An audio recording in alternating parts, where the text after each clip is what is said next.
सुल्तान L पारसलान की जिंदगी और जंगों की मकमल दास्तान। सुल्तान एल पारसलान, जिनका असल नाम मुइज़ना एल पारसलान था, 10 में पैदा हुए। वो सल्जूक सल्तनत के दूसरे सुल्तान थे। इनकी जिंदगी न सिर्फ बहादुरी और शजात से भरी हुई थी, बल्कि अक्ल, हुकमत और इंसाफ के आला नमूने भेद खाती है। बचपन तरबीता अरसलान का बचपन सख्तावर चैलेंजिंग माहौल में गुजरा। इनके वालिद और दादा ने इन्हें छोटे से हयादल, शुजाता और हुकमत अमली की तालीम दी। बचपन में वह जान गए थे कि जिंदगी में सिर्फ ताकत से काम नहीं चलता, बल्कि अक्ल, होशियारी और वफाद अरी की कदर करना जरूरी है। उनके इर्द गिर्द कुछ लोग ऐसे भी थे जो हसदावर गदारी के इरादे रखते थे। उन गदारों और हसद करने वालों के खिलाफ आयल पारसलान ने हमेशा चालाकिया और सब्र का मुजाहिरा किया। यहाँ की जिंदगी का पहला सबक था, दुश्मन को बहलकान हलो और हर कदम सोच समझ कर उठाओ। सल्तनत तक का सफर आयल पारसलान नौजवानी में हयापन इश्जात और अक्ल की वजह से मारूफ हो गए।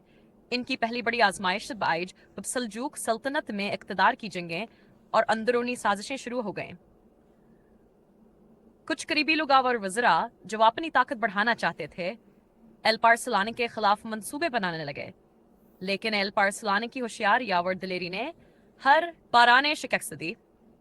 उनकी फौज में हर सिपाही को वफादारी, हुकमत अमल या और मजबूत हौसले की तरबियत दी गई।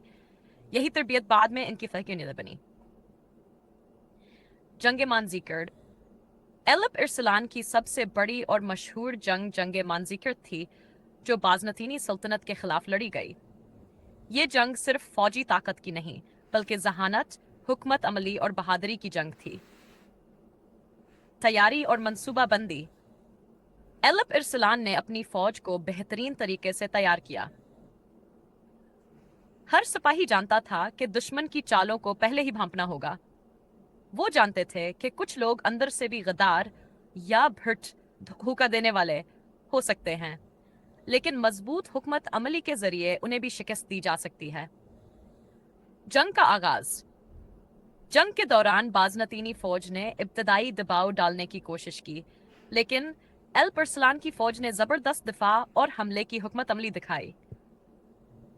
कुछ सिपाही जो गद्दार थे या जो भट्ट के पीछे भाग रहे थे, वो एलब इरसलान की चालाकी की वजह से काबू में आ गए। फतह और इंसाफ। आखिरकार एल पारसलान ने बाजनतीनी फौज को मुकम्मल शिकस्त दी, लेकिन उन्होंने न सिर्फ फौज में फतह हासिल की, बल्कि गद्दारों को सजा दी और वफादारों को इनाम दिया। इनकी फतह सिर्फ ताकत की नहीं, बल्कि अदल, हुकमत और शजात की फतह थी। सुल्ताना एल पारसलान का अंदाज़े हुकूमत। एल पारसलान की हुकूमत न सिर्फ जंगों में मजबूत थी, बल्कि अदल व इंसाफ में भी बेमिसाल थी। वो हर इलाके के लोगों के साथ खान साफ करते, चाहे वह दुश्मनों या दोस्त। गद्दारों को सजा दी जाती, लेकिन बेगुनाहों और अवाम की हिफाजत की जाती। वफादार और मेहनती लोगों को इनामात और इज्जत दी जाती। हर फैसला हुकमत और सोच समझ कर किया जाता। इनकी खसूसियात हैं एक अजीम सल्ताना और कायद बनाती हैं, जिसका नाम आज भी एहतराम के साथ लिया जाता है। ज़ाती खसूसियात और सबकाइल पारसलान के शख्सियत में कई खूबियाँ थीं। शजात, वो खुद मैदान जंग में लड़ने जाते थे। हुकमत, हर फैसला सोच समझ कर करते थे, सिर्फ ताकत से नहीं। अदल व इंसाफ, अपने अवाम और फौज में इंसाफ कायम रखते थे। वफादारी की कदर, वफादारों को इनाम, गद्दारों को सजा।